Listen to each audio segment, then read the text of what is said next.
yang kuasa. Amin. Amin.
akan memberi persembahan.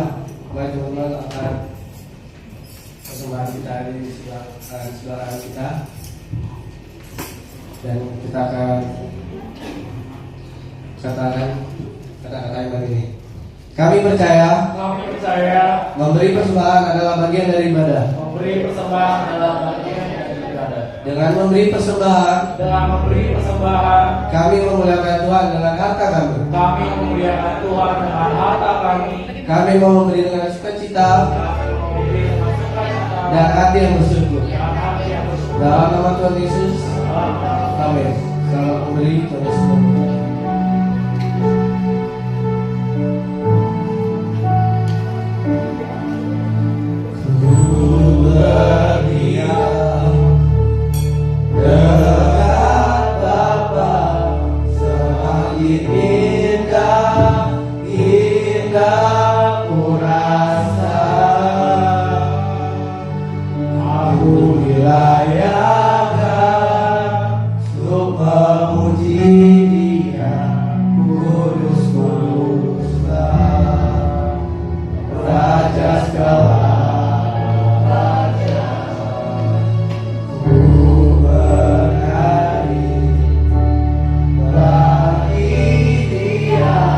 Korban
yang kami sembah, Allah yang kami panggil Bapa, ya Bapa. Kami datang kepadamu Tuhan, bersyukur untuk kesempatan yang Tuhan berikan buat kami untuk menjadi anak-anak-Mu, untuk melayani Engkau lewat pujian dan penyembahan kami. Biarlah Tuhan, acara selanjutnya hamba akan menyampaikan firman-Mu. Urapi hamba-Mu, urapi setiap kami Tuhan. Apa yang ingin Tuhan katakan, katakan bagi setiap anak-anak muda di tempat ini. Kami siap menerimanya Tuhan. Hanya di dalam nama Yesus kami berdoa. Haleluya. Amin. Silakan duduk. Shalom. Terima kasih untuk tim Praise and Worship yang sudah membawa kita untuk masuk dalam hadirat Tuhan. Apa kabarnya anak-anakku sekalian? Luar biasa. Ya, saya kasih kesempatan yang mau pipis-pipis, yang mau minum-minum, ya. Dan setelah itu bisa dengan fokus untuk mendengarkan penyampaian firman Tuhan, ya. Saya kasih waktu beberapa menit, ya. Sebentar, Kak Bastian.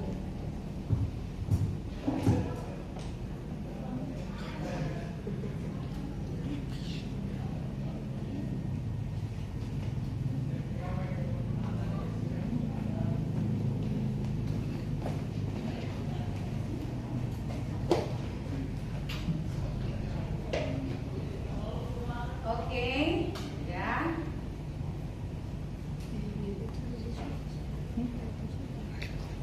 Agak kesulitan ya ditarik kembali setelah. Oh ya, salah. Bukan ditarik, didorong, ya. Sudah yang pipis sudah? Ya, pipisnya ngantri ya. Iya. Ya, nanti setelah ini ya saya akan menyampaikan firman Tuhan tidak lama, ya. Jadi saya mohon kalian semua memperhatikan dengan seksama, memperhatikan dengan fokus penyampaian firman Tuhan dan pesan Tuhan buat kita semua, ya. Dan selanjutnya nanti ada games, ya. Siapa mau games katakan nya kurang merdu. nya bukan begitu. Nah, gitu. 1 2 3.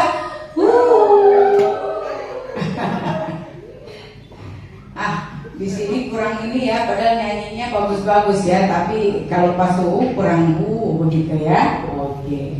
Ya, sekali lagi yang mau main games bilang ya, bukan itu doginya mami di atas ya. Oke, semua sudah minumnya, sudah pipisnya, sudah. Kok gak ada yang jawab ya? Sudah? Sudah? Ya? Ada masih yang ada di depan? Masih, ya. Biasakan kalau dengar firman Tuhan semuanya ada di dalam, ya. Karena ini adalah hal yang penting. Jangan kita katakan bahwa nanti minggu depan, besok juga dengar firman Tuhan itu berbeda, ya. Setiap hamba Tuhan, siapapun yang berdiri di tempat ini pasti ada pesan Tuhan yang ingin Tuhan sampaikan buat kita semua. Yang mengerti katakan amin. Ya, yang mau katakan yes. Amin. Amin. Oke, ya. Secara singkat saja saya akan menyampaikan firman Tuhan, ya. Dan selanjutnya nanti kita akan bersiap, ya. Kita akan membuat grup dan seorang demi seorang nanti tentunya dengan hadiah yang sangat menarik, ya. Kira-kira kalian mau hadiah apa? Kok agak ini ya, agak terus terang ya, realistis, betul. Yang penting duit ya. Ya. Oke, duit itu apa? Money, uang ya. Oke, ya. Kita buka dulu di dalam Kolose 3 ayat yang ke-23. Kolose 3 ayat yang ke-23. Kolose 3 ayat yang ke-23 yang paling cepat cepat berdiri. Oke, ya, Vanes, silakan. Apapun juga yang kamu perbuat, perbuatlah dengan segenap hatimu seperti untuk Tuhan dan bukan untuk manusia. Mari kita baca bersama dengan suara yang keras. Apapun juga yang kamu perbuat, perbuatlah dengan apa? Segenap hatimu seperti untuk Tuhan dan bukan untuk manusia. Ya, pada malam hari ini saya akan berbicara tentang motivasi. Ya, motivasi adalah sebuah alasan, sebuah dorongan dari seseorang untuk melakukan sesuatu. Ya, pasti ketika kita mengerjakan sesuatu, kita memiliki motivasi, memiliki tujuan, memiliki alasan. Betul ya? Kenapa kamu sekolah? Siapa yang bisa jawab, cepat berdiri. Ya. Biar pintar. Oke, tepuk tangan dulu buat Syara. Ya. Ya.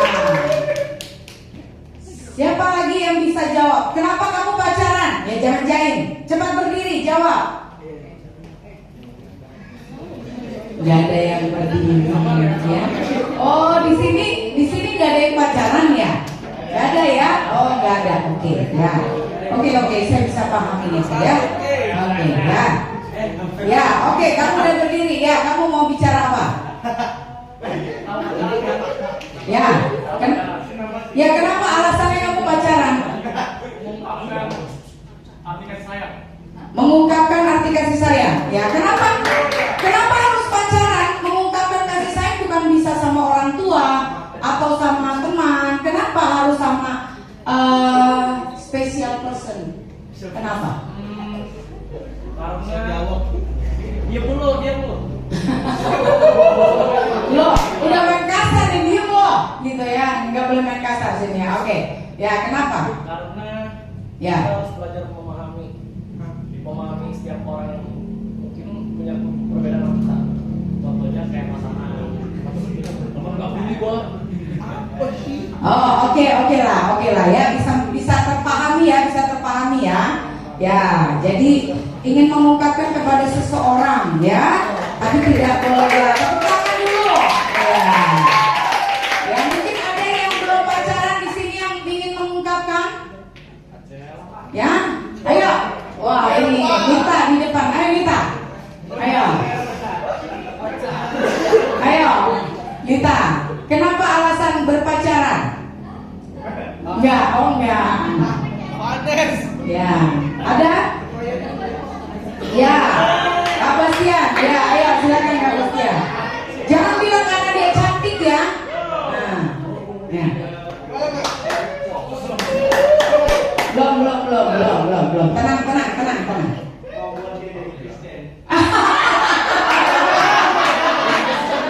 Wah, ini udah tergambar ya, tersirat ya ini.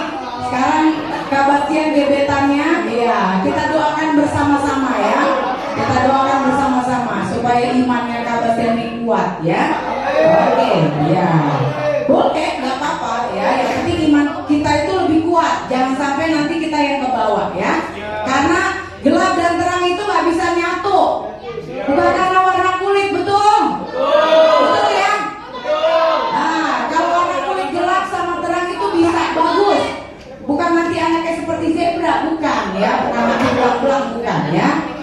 Tapi kalau beda kepercayaan, dia percaya, saya nggak percaya, yaitu harap dipertimbangkan ya. Tapi kalau imannya sudah kuat, nggak ada salahnya juga ya. Yang penting harus betul-betul membawa jiwa kepada Tuhan ya. Kak Bastian lebih kuat lagi imannya ya. Oke, ya semangat Kak Bastian ya. Oke. Dan selanjutnya, orang memiliki motivasi yang benar ya. Yang pertama adalah menjadikan Kristus adalah satu-satunya pusat penilaian kita ya. Di ayat yang kita baca tadi di dalam Kolose 3 ayat yang ke-23 dikatakan bahwa apapun juga yang kamu perbuatlah apa dengan segenap hatimu seperti untuk Tuhan dan bukan untuk manusia. Jadi fokus kita satu-satunya adalah Tuhan. Katakan, fokus kita satu-satunya adalah Tuhan. Adalah Tuhan ya. Tidak ada hal yang lain. Mungkin apa yang kita kerjakan, orang lain melihat bahwa ini sesuatu yang sekuler, Sekuler dan rohani tidak bisa kita pisahkan. Dimanapun kita berada, ya, hamba-hamba Tuhan mengatakan bahwa itulah mimbar kita, itulah tempat kita di mana kita boleh menyatakan Kristus dalam hidup kita. Amin. Jadi kita nggak bisa bilang, oh nanti di gereja aja saya rohani, ya, saya baik, saya hidup kudus, hidup benar, enggak, ya. Tapi dimanapun kita berada, orang lain harus melihat, harus tahu bahwa kita adalah orang Kristen. Betul? Ya. Dari cara kita berkata-kata, dari cara kita membawa diri kita, ya, kita tidak kompromi dengan apapun juga. Dari cara kita berpacaran, dari cara kita bergaul, kita harus berbeda dengan orang-orang di luar sana, ya. Kalau orang-orang di luar sana bisa bebas melakukan apapun sesuka hati kita, tetapi kita tahu bersama bahwa fokus kita, fokus penilaian kita adalah Kristus, ya. Kita harus menyadari bahwa Tuhan itu selalu ada bersama-sama dengan kita. Yang mengerti katakan amin. Selalu melihat setiap apapun, ya, apapun yang kita lakukan, yang gak kelihatan pun Tuhan tahu. Betul ya? Ya, jadi cara kita bergaul, cara kita berpacaran, cara kita melakukan segala sesuatu dalam setiap momen, dalam setiap kesempatan, dalam kelompok-kelompok kita, biarlah kita mencari penilaian fokusnya itu kepada Tuhan. Amin. Kalau fokusnya kepada Tuhan, ya, tentunya tidak ada hal yang tidak benar yang kita lakukan. Betul ya? Betul ya? Betul ya? Ya, nggak usah. Oh, ada Kak Bastian. Oh, ada Kak Sharon. Oh, ada Pak Pendeta. Oh, ada Kak Kori di sini. Wah, jadi harus baik-baik ngomongnya. Enggak, ya. Enggak. Ya. Ada tuh Tuhan. Ya, jadi kalau sudah mulai pacaran melewat batas, remes-remesnya, ya, lakukan segala sesuatu, bilang, katakan, ada tuh, ada Tuhan, ya. Kalau temanmu udah mulai ngomong-ngomong yang gak benar, ada tuh, ada Tuhan, ya. Saya berharap di tempat ini anak-anak muda tidak mengatakan sesuatu yang dipleset-plesetkan, ya. Anjrit itu, ya, dari plesetan kata apa? Kata apa? Kata dok, ya, kata doki, ya. Kalau mau bilang anjing aja, karena memang namanya anjing itu anjing, ya, seperti itu, ya. Tapi bukan mengatakan kepada manusia. Kalau lihat kamu ke lantai 2 atau ke lantai 3, ya, gereja ini ada dogi, anjing boleh bilang, ya. Tapi kalau untuk bahasa sehari-hari tidak mengatakan itu, ya. Karena kita berkomunikasi bukan kepada binatang, tetapi kepada kepada sesama, ya. Jadi sesama kita itu binatang bukan? Bukan, ya. Sesama kita itu manusia. Kalau mau manusia, begitu aja, ya. Ya memang real manusia, ya. Gak usah dipleset-plesetkan anjrit, apalagi ya. Anjay, ya, anjrit, apalagi ya. Aduh, kalian tuh bahasa-bahasanya terlalu, kosakatanya terlalu banyak, ya. Ya, kalau yang baik-baik gak apa-apa, tapi kalau sudah memiliki arti yang tidak baik, mari kita hindarkan, ya. Orang yang memiliki motivasi yang benar adalah mereka yang bekerja keras, tahan terhadap kritik, dan menjadikan pujian dari manusia adalah sebuah hal yang tidak menyenangkan sebetulnya, ya. Ini sebuah hal, statement yang sangat berbalik, ya, dari hal-hal yang kita temui saat-saat ini, ya. Biarlah kritik itu menjadi sesuatu yang membangun kita, ya. Kita jangan terlalu jangan senang malah, ya, kalau dipuji, ya. Tetapi kita harus senang ketika kita dikritik. Ketika kita dikritik berarti orang itu melihat keburukan kita. Biasanya orang tidak bisa melihat keburukannya sendiri, selalu menilai bahwa dirinya adalah sempurna, betul ya? Betul ya? Dirinya itu paling baik, paling benar, paling hebat pokoknya, ya. Mari berikan kesempatan kepada orang-orang di sekitar kita untuk bisa melihat, menjadi cermin dari setiap keburukan yang ada dalam diri kita. Betul ya? Itu adalah orang-orang yang akan mengalami progres, orang-orang yang akan mengalami peningkatan dalam segala hal dalam hidup kita. Tetapi orang-orang yang menutup diri dengan kritik, orang-orang yang tidak mau dikritik, ya tadi saya baru dengar ya doa ya bahwa Tuhan tolong ya jauhkan kami dari kritik. Oh, itu bukan doa yang benar menurut saya. Ya, saya harus katakan itu. Kita harus terbuka dengan kritik.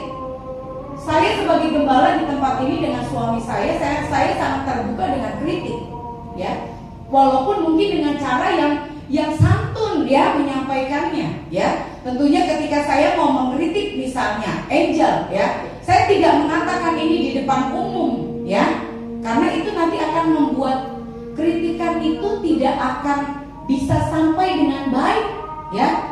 Jadi akhirnya apa yang baik tidak tersampaikan dengan baik karena dengan tidak cara yang benar, ya. Kritik itu bisa disampaikan dengan cara yang benar supaya itu dapat mengubahkan seseorang, ya. Tentunya diri kita juga harus mempersiapkan untuk dikritik. Ya, ini anak-anak muda ini, ya. Anak-anak muda jangan merasa benar. Yang mengerti katakan yes. Ya. Jangan merasa sok tahu, ya, sok paling tahu, ya dari orang tua kamu, ya. Ya, mama dulu kan nggak kuliah, mama kan nggak sampai SMA. Ya, mama kan cuma begini, ya, papa kan cuma seperti ini. Udah diam aja deh, diam. Saya yang paling benar. Nggak gitu, ya. Tapi kita menjadi anak-anak, menjadi orang yang siap untuk dikritik. Orang yang siap dikritik adalah orang yang siap untuk mengalami perubahan dalam dirinya. Ya, dari yang tidak tahu menjadi tahu. Ya, tetapi kalau sedikit diomongin, sedikit dikritik, terus mutung, nggak mau lagi ketemu sama kakak itu, nggak mau lagi bicara sama orang itu. Waduh, selamanya tidak akan pernah mengalami progres, ya. Selamanya akan seperti itu aja, ya. Mungkin kalian semua punya segudang talenta, ya, hebat sehebat-hebatnya. Tapi ingat, ya, pepatah mengatakan bahwa di atas langit ada langit, ya.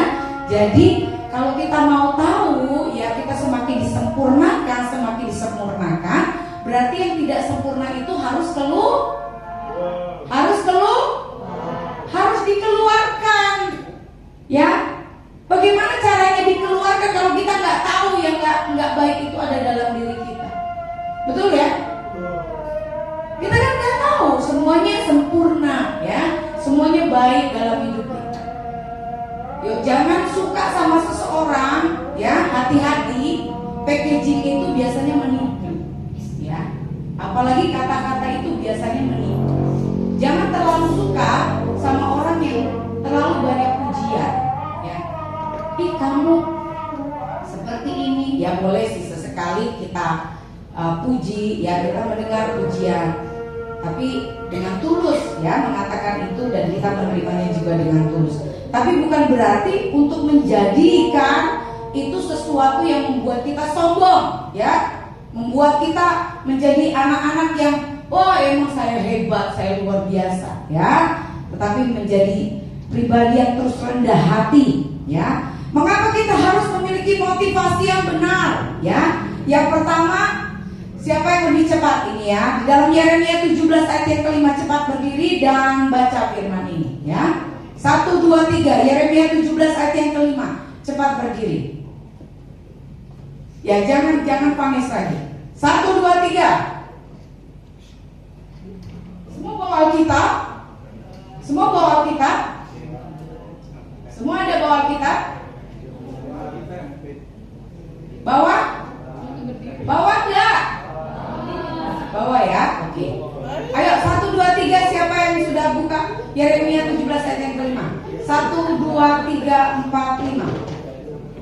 Ya, silakan baca, Kina.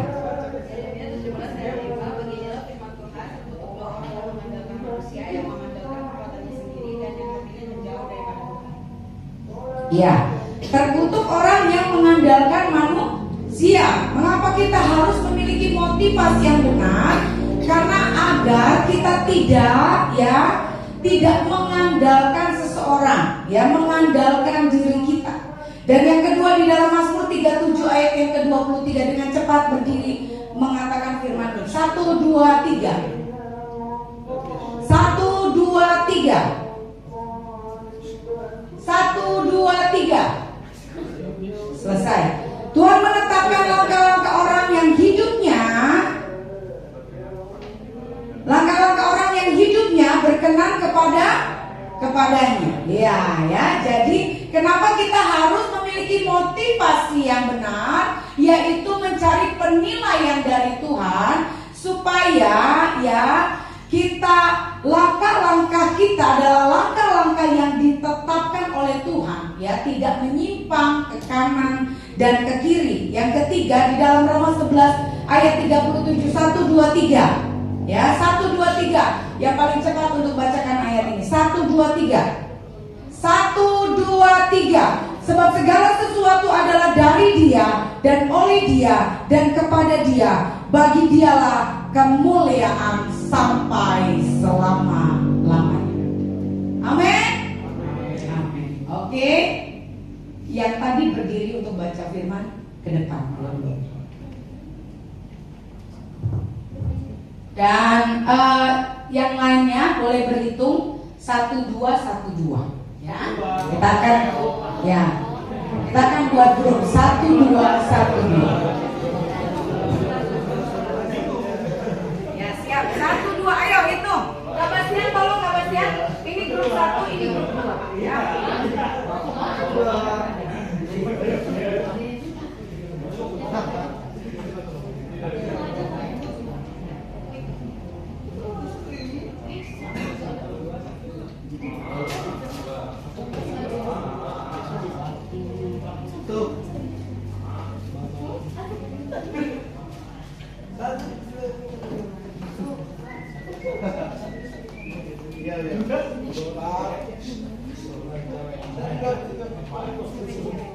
Ayo Kak Bastian, tolong saya Kak Bastian. Udah? Ya, grup 1 di sini, grup 2 di sini. Yes. Oh itu. Hitung. Grup 1.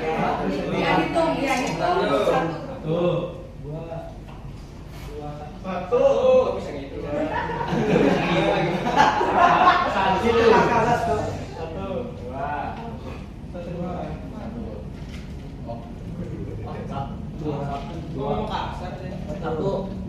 Oke, yang 2 boleh pindah ke sini. Berdiri aja dulu. Oke.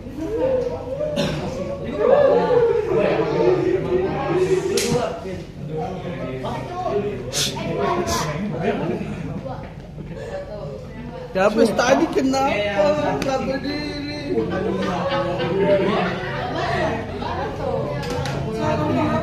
Mana sih?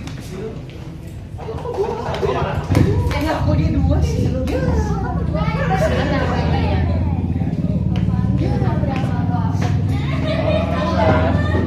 Kalau lagi lah.